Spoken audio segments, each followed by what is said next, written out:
Hello and assalamu alaikum to our mindful community all across the globe. Assalamu alaikum Rahina, how are you? अल्हम्दुलिल्लाह, वालेकुम अस्सलाम, सब खैरियत है, आप सुनाओ? बिल्कुल ठीक, अल्लाह का शुक्र है। बहुत गर्मी है पाकिस्तान में, मुझे नहीं पता दुबई में कितनी गर्मी है, यूएई में कैसा मौसम है। अच्छा, गर्मी है, गर्मी की तो अपनी जगह, गर्मी के लिए तो हम आपके साथ साथ ही हैं। कराची और दुबई में गर्मी चल रही है, लेकिन डिफरेंस दो चीजों का है। एक तो ये कि यहाँ पे बारिशों का कोई नामो निशान नहीं है और आपके यहाँ अल्हम्दुलिल्लाह अल्लाह ताला ने बड़ी रहमत बरसाई हुई है। हाँ जी, ये तो है। और दूसरा ये कि गर्मी हमें ज्यादा कुछ कम महसूस होती है, ज्यादा महसूस नहीं होती for all the right reasons अल्हम्दुलिल्लाह। लेकिन ये कि हम बारिश को काफी मिस कर रहे हैं। हाँ, लेकिन यहाँ वाला बारिश हुई ना, आपको पता है ना, थोड़ी सी भी होती है तो कराची तो पूरा घंटा हो जाता है। तो आप ये समझें कि वो जो स्टॉर्म आने वाला था और हमें वेदर डिपार्टमेंट से बार बार नोटिफिकेशन आ रही थी। आपको पता है लास्ट वीक बहुत ही सब स्केड्यूल्स उलट पुलट हो गए, इसलिए कि स्कूल्स ऑफ कर दिए इमरजेंसी में, सब चीजें। पर अल्लाह का शुक्र है वी वर सेव्ड एंड ऐसे जिस तरह से कुछ हिट नहीं किया। But thank you so much. अच्छा, हम क्या करने आए हैं आज? अगेन विद रूबीना, हम स्ले करने आए हैं मंडे दोबारा। और हम आज क्या डिस्कस करने वाले हैं रूबीना, जल्दी से शेयर करें बिकॉज़ आई कांट वेट। आज हम दोबारा से एक नया एचआर डिलेमा शेयर करेंगे बिकॉज ऐसा लग रहा है कि आज जब बात करना शुरू हुए हैं एचआर डिलेमास के ऊपर, तो एचआर डिलेमास की भरमार है, जो कि it seems as if nobody has been looking into it or nobody has been addressing it. और इसीलिए कहा जाता है कि अगर स्पेशली बात की जाए तो रिफ्लेक्शन से काफी चीजें सोल्यूशन सामने आते हैं। सो हाँ जी, आज again I will be discussing one of the HR dilemmas with you, which one of our HR fraternity से हमारे एक दोस्त हैं, उन्होंने हमसे आज शेयर किया है। So without further ado, I will the highlight the topic of this HR dilemma is how to handle successful employees who have a bad attitude or a negative behavior. Oh my God. तो इस पूरे topic में आपको नजर आया होगा कि दो हाइलाइट्स हैं। वन, सक्सेसफुल हैं वो employ, which is a good sign, which is a healthy sign. Of course. But on uska flip side ye hai ki ji the same successful employee have a bad attitude or a negative behavior, negative attitude, which is basically causing problems now. Okay, तो देखें, nobody is perfect, of course. Her individual, her employee आपकी company का, आपकी team का अपनी personality, उसके trades होते हैं। अल्लाह ताला ने हम सबको जिस तरह बनाया है, हमारे अंदर कुछ एरियाज ऑफ इम्प्रूवमेंट होते हैं, कुछ हमारे स्ट्रॉन्ग पॉइंट्स होते हैं। हाउएवर जो जो एरियाज ऑफ इम्प्रूवमेंट होते हैं, या जिन्हें कहना चाहिए वो हमारे कैरेक्टरिस्टिक्स या बिहेवियर, एटीट्यूड, जो कि हद से जरा बढ़ने लगते हैं, जिसका इम्पैक्ट नेगेटिवली आपके इर्द गिर्द के एनवायरनमेंट में आने लगे, then it's really a red flag.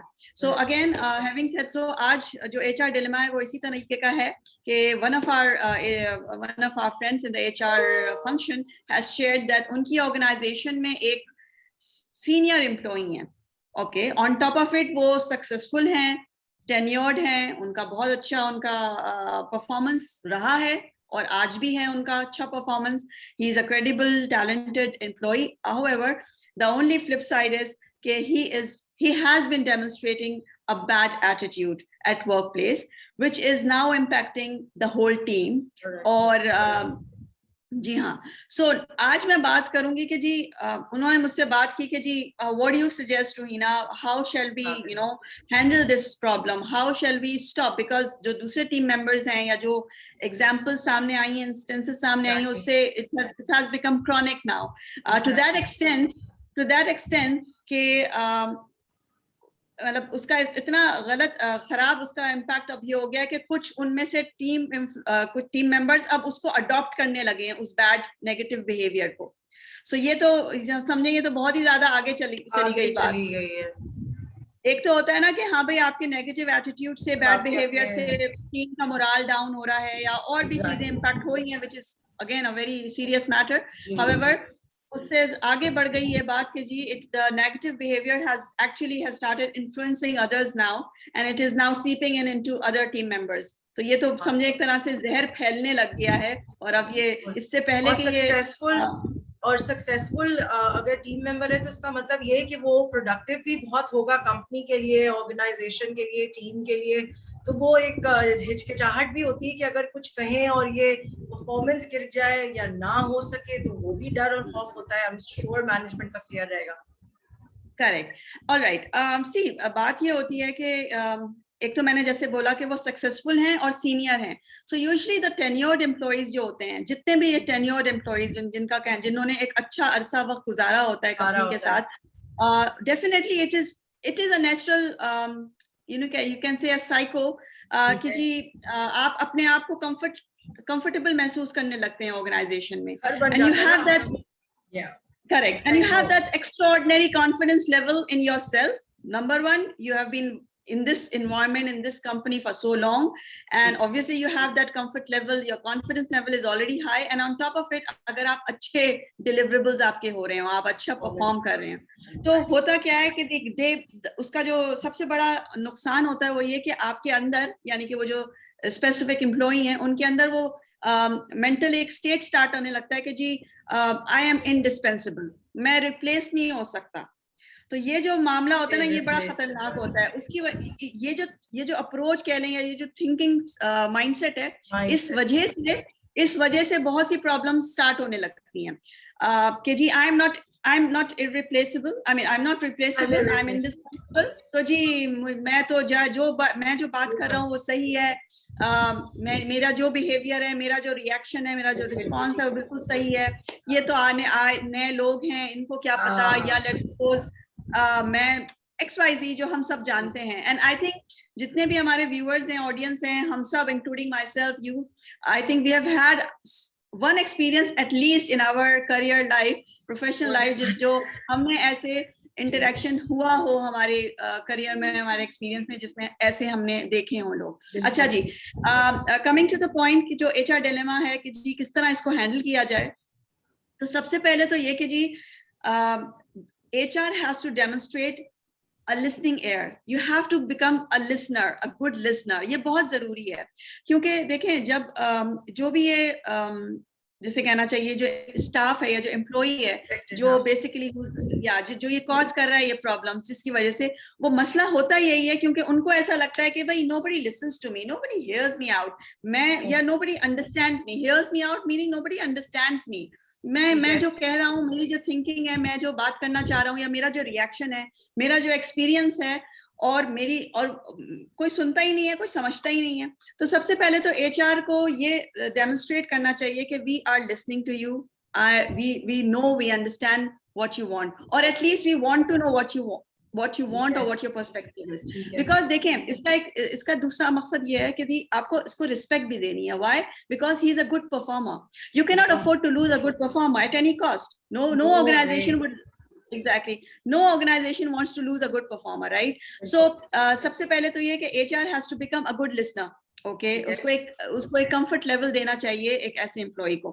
Plus दूसरा जो मेन mindset कह लें, या जो गलत mindset है, वो ये कि जी आप इसको you accept this part of his personality or this side of his personality, क्योंकि आप कहते हो कि that's let's ignore it, that's her or that's him, वो इसी तरह के हैं। अब आप देखो ना, वो काम तो सही करते हैं ना, उनका रिजल्ट तो अच्छा आ रहे हैं ना, इग्नोर करो तो मीट कर रहे हैं ना।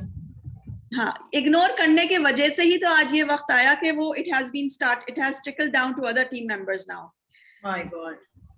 ठीक है, अच्छा, तो number 1, become a good listener, okay, or at least demonstrate that ability, capacity, exactly, that ability that you will listen to the other person. Listen meaning you will understand, you will hear him out, you will, क्योंकि ऐसे लोग जो होते हैं ना, वो बहुत agitated होते हैं। वो ये कहते हैं कि जी मैंने ये बात कर दी है, अब ये सामने वाला तो सुनेगा ही नहीं, समझेगा ही नहीं, इसलिए मैं ऐसा ही रिएक्ट करूंगा। मैंने कह दिया, full stop, that's it, okay. So have that kind of interaction or relationship जिसमें वो dialogue और conversation develop हो सके. और number two, try to accept the reality के ये it's not a given thing. ये change हो सकता है. उनका behavior या उनका attitude change होना चाहिए और ये उन्हीं के control में है. उन्हीं के कंट्रोल में. उनकी जो ग्रम्पीनेस होती है and then they start blaming other people, ये चीज स्टॉप हो सकती है. इट्स नॉट समथिंग कि आप इसको एक्सेप्ट करके हाँ करेक्ट. अच्छा जी, कुछ इम्पोर्टेंट चीजें हैं जो मैं समझती हूँ कि जो एक्शनेबल आपको करना चाहिए वो ये कि करेक्ट वो ये कि जी आपको एम्प्लॉय को इन्वॉल्व करना चाहिए. एम्प्लॉय को खुद इन्वॉल्व करना चाहिए उसकी इम्प्रूवमेंट जर्नी में.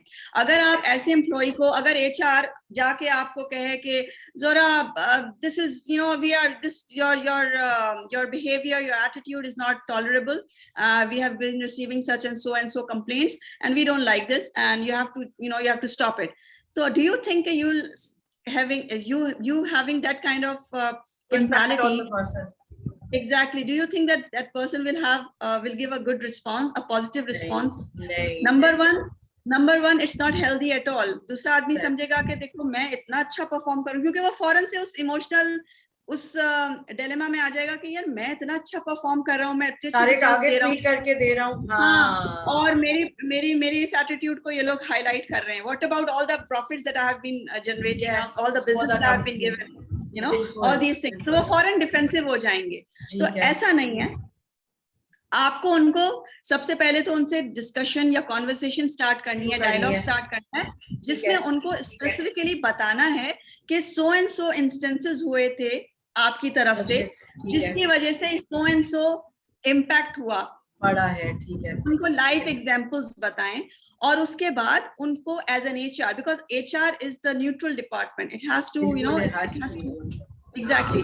तो उनको HR has to tell their employee कि जी आपकी इस एक्शन की वजह से ये रिएक्शन आया, उसका ये इम्पैक्ट हो रहा है टीम पे या बिजनेस पे या वर्क परफॉर्मेंसेस पे. एंड सेकेंडली उनको आप एक्शनेबल उनको स्टेप्स बताएं, आप उनसे शेयर करें कि what could have been you know how he would have handled this matter differently in a better way. तो इसका मतलब है कि इसके अंदर सॉरी आपकी बात कच्ची हुई ना, तो पर इसका मतलब है कि आप सजेस्ट ये करती हैं कि देन फिर एचआर को भी एक काउंसलर मोड में आना जरूरी है फिर mindfully then at that point in time, कि वो इसको बजाय जज्बात के साथ या उसूलों के और जो पॉलिसीज हैं उनसे ही रिलेटेड बातें कर करके उनको स्लैम करें. उसके बजाय आप सजेस्ट ये करनी है कि माइंडफुली एक कॉन्वर्सेशन की जाए जिसमें उनको बताया जाए कि इंस्टेंसेस कौन से हैं, ताकि अगर वो उस माइंडसेट में नहीं है जिसमें वो रिकॉग्नाइज कर पा रहे हैं तो वो रिकॉग्नाइज कर सके. ऐसा ही है. बिल्कुल. देखें, HR is all about people management. Okay, whether you are in the recruitment function, whether you are in employee services, whether you are in performance management, even for that matter, even if you are under organizational development, okay, जैसे OD function जो होता है, तो जितने भी ये different branches हैं of human resources, it all involves people. So in people management बहुत जरूरी है. और आपने बिल्कुल you have rightly highlighted कि it's all about developing emotional intelligence in your people. देखिए, emotional intelligence इतना important अब हमें realize हो जाना चाहिए. It's already late, it's high time now कि कोई भी issue जो होता है वो employee intelligence से I think majority of the issue is resolved if an incumbent और या जो भी आपकी टीम है या आपका जो वर्क कल्चर है उसमें इमोशनल इंटेलिजेंस को आप जो है ना आप ट्रेन करें अपने एम्प्लॉइज को. You have to understand as an employee yourself कि मेरी इस एक्टिविटी से, मेरे इस रिएक्शन से, मेरे इस बिहेवियर से how it is impacting others. ठीक है ना. सो प्लस तो बेसिकली ह्यूमन रिसोर्सेस को चाहिए नंबर 1 उसको एक्नॉलेज करें, उस स्टाफ को, उस एम्प्लॉय को, उसकी परफॉर्मेंसेस को अप्रिशिएट करें, रिस्पेक्ट करें, ताकि उसको ये भी पता चले कि ऐसा नहीं है कि जी मेरे खिलाफ एचआर डिसरिगार्डेड है. कंसीडरेशन होनी चाहिए.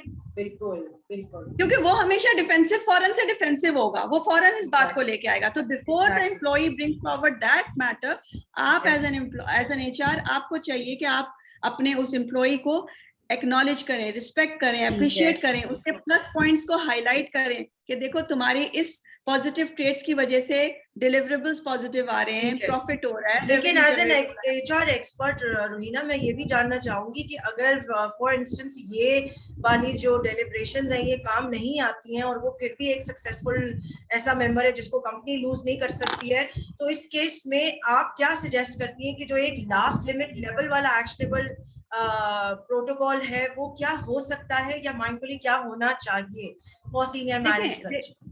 हाँ, देखो एचआर किसी ऑर्गेनाइजेशन का अकेले तो नहीं काम करता, ओके।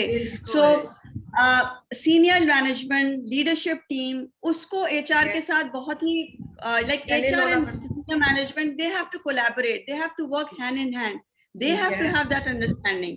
एचआर खाली किसी टॉक्सिक एनवायरनमेंट को चेंज नहीं कर सकता या किसी नेगेटिव बिहेवियर को चेंज नहीं कर सकता। बहुत प्यारी बात की, बहुत प्यारी बात की आपने। आपका हाँ, so Zora just to reply to your question कि जी क्या करें अगर नहीं बंदा सही हो रहा, तो उसके लिए मैं ये कहना चाह रही थी कि देखें आप मैंने ये बहुत एक इम्पोर्टेंट बात पढ़ी थी कहीं, and I am sure we all agree to that, कि कोई अच्छा परफॉर्मर आपकी कंपनी का, ओके, आपका कोई भी एम्प्लॉय जो कि अच्छा परफॉर्म कर रहा है, which means his deliverables are good, he is giving revenues, generating profits, contributing to your business, blah blah blah, जितना वो आपको पॉजिटिव रिजल्ट देगा ना, अगर उसके अंदर ये नेगेटिव ट्रेड्स हैं, नेगेटिव बिहेवियर, बैड एटीट्यूड, जिस किस्म के भी हैं, ठीक है, वो इसका जो बैड बिहेवियर होगा ना, वो उससे कहीं ज्यादा इम्पैक्ट करेगा, उसके नुकसानात बहुत ज्यादा होंगे as compared to the good results that he probably is capable of generating. और इसके रियलाइजेशन कब होती है? आई टेल यू, इसकी रियलाइजेशन कब होती है? जब ये सिचुएशन आती है कि जब it start seeping in other employees. आप ठीक है ना, वो देखें, नोबडी इज एग्जैक्टली। एक तो ये कि आप इमोशनल मोरल डाउन हो जाता है दूसरे टीम मेंबर्स का, ठीक है, वो वैसे भी इनसिक्योर फील करते हैं XYZ एम्प्लॉइज या स्टाफ से, या जो भी उनके सीनियर स्टाफ है, ठीक है, एक अननेसेसरली नेगेटिव वर्क वाइब्स आती हैं, क्रिएट हो जाता है, which basically impacts the performance of other team members as well. At the end of the day, company क्या चाहती है? कंपनी यही चाहती है ना कि सब लोग अच्छा परफॉर्म करें, output should be extraordinary, okay, सब ओके। सो कहने का मकसद है कि आखिरी हरवा तो यही होता है कि जी अगर आपने as an HR in cooperation with the leadership team, in cooperation with the senior management, अगर आप aligned हैं, तो आपको उस एम्प्लॉय के साथ डेफिनेटली एक डायलॉग बिल्डअप करना है, एक प्रॉपर एक्शन प्लान डिफाइन करना है, उनको एक टाइमलाइन देनी है, उनको एक उनका परफॉर्मेंस, उनकी इम्प्रूवमेंट को मॉनिटर करना है, उनसे कोऑर्डिनेट करना है, उनको बताना है। देखिए, इसी वजह से तो हमने लास्ट एपिसोड अपने किया था रिगार्डिंग HR एम्पावरमेंट। खाली बात कर देना, खाली बात करके एक दफा नोटिफाई कर देने से कि जी रुहीना आपका जो है ना HR मेरे पास आया, कि रुहीना आपका जो है ना बड़ा नेगेटिव बिहेवियर है, और better get it, you improve yourself, you're given another 3 months to improve yourself, blah blah blah। ये इस तरह कॉन्वर्सेशन तो होगा, पता है क्या, ना उसकी एटीट्यूड में कोई तब्दीली आएगी, इनफैक्ट उसकी जो परफॉर्मेंस है, जो वो अच्छा परफॉर्मर है, वही डाउन हो जाएगा। तो वो तो डबल कॉन्वर्सेशंस अवॉइड करके माइंडफुली पॉजिटिव कॉन्वर्सेशंस करने की कोशिश करें। And before we move towards the wrapping up of the episode, Ruhina मुझे आप ये बताइए कि फिर फाइनली जो आपने ये 2 कंपैरेटिव्स बताए हैं कि अच्छा परफॉर्मेंस है लेकिन एटीट्यूड बुरा है, टीम अफेक्ट हो रही है और टीम रेप्लिकेट और डुप्लीकेट कर रही है वो एटीट्यूड और बिहेवियर, अब उस सूरत हाल में क्या वाकई ये ज्यादा गहरा इम्पैक्ट होता है कि टीम पे इम्पैक्ट जा रहा है और उनकी परफॉर्मेंस और बिहेवियर और एटीट्यूड पे असर अंदाज हो रहा है? तो दोनों चीजों में मुझे समझ में आ रहा है कि आप ये कह रही है कि हमें इस चीज को ध्यान में रखना ज्यादा जरूरी है कि टीम अफेक्ट कैसे हो रही है, पॉजिटिव क्या negative. That's where the HR comes in, right? That's where the HR comes in. HR जैसे हमने कई मर्तबा बात किया, every point is interlinked ज़ोरा। HR का बहुत बड़ा हाथ होता है कल्चर डेवलप करने में, HR का बहुत बड़ा हाथ होता है आपके एम्प्लॉइज की मोरल, उनकी परफॉर्मेंस, उसको बूस्ट करने में, ठीक है ना। आपकी टीम के अंदर क्या कितनी यूनिटी है, कितनी हार्मनी है, वो भी HR का हाथ है, but not in isolation obviously.